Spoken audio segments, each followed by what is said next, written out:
Going to work with several researchers from Park.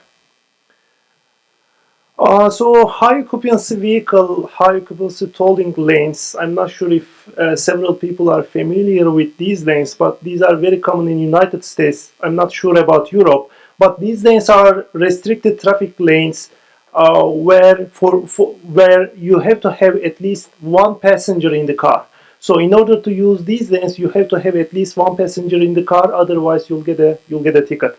And the fundamental goal in this application is basically promote carpooling, which in turn will reduce the traffic congestion and air pollution.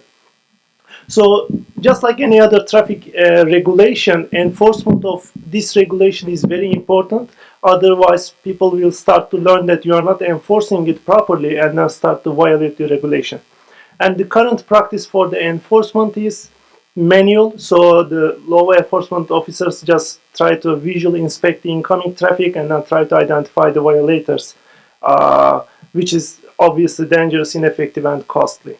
So this is the problem that we are trying to solve at Park, and we are not basically trying to describe the whole framework in this paper, just a specific problem within this whole framework. So one way to solve this problem is basically using roadside imaging system. So in our specific implementation, what we did was basically install two camera systems. One of them is on a gantry, so that you basically see the front seat through this camera. The other one is installed on the roadside, so that you are able to see the rear seat. So if you can, fuse these two information coming from two different views, then you can basically try to identify the occupancy in a car.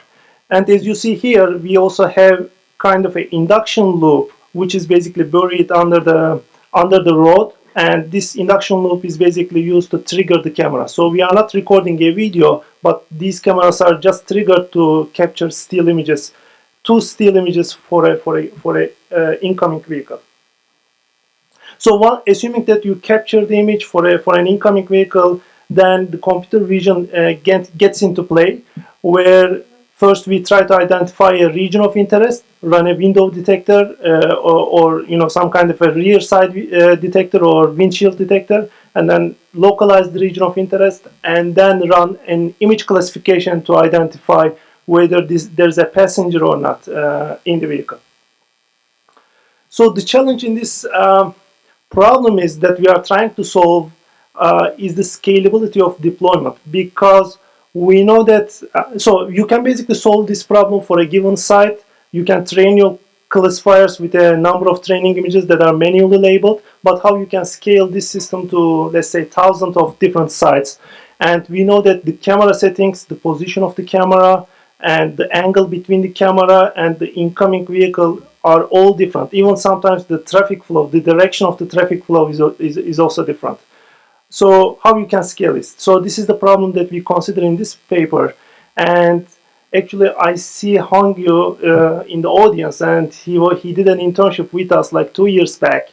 And he was the one that started this work of domain adaptation. At that time, we basically used the handcrafted features and then applied the unsupervised domain adaptation technique to see the performance. But in this paper, what we try to do is, given the power of deep learning architectures, we try to understand where do we stand in terms of domain adaptation.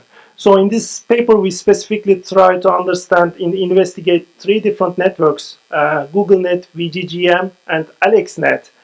And we basically perform a comparative study in this HOV-HOT lane enforcement system. And the observation and the lessons that we learned from our study is, first of all, GoogleNet is basically outperformed AlexNet and VGGM in terms of domain adaptability and stability. So this is kind of everyone basically report the classifications results for different applications for GoogleNet, but domain adaptability is something that's not very well studied, I think, in the literature. And for this specific application, we try to study it. So that's our first observation. The second observation is you can basically come up with different depth of GoogleNet with 4 inception, 7 and 9 inception modules, and we observe that if you basically increase the depth of the network, then it's actually better for the domain adaptability in the context of this application.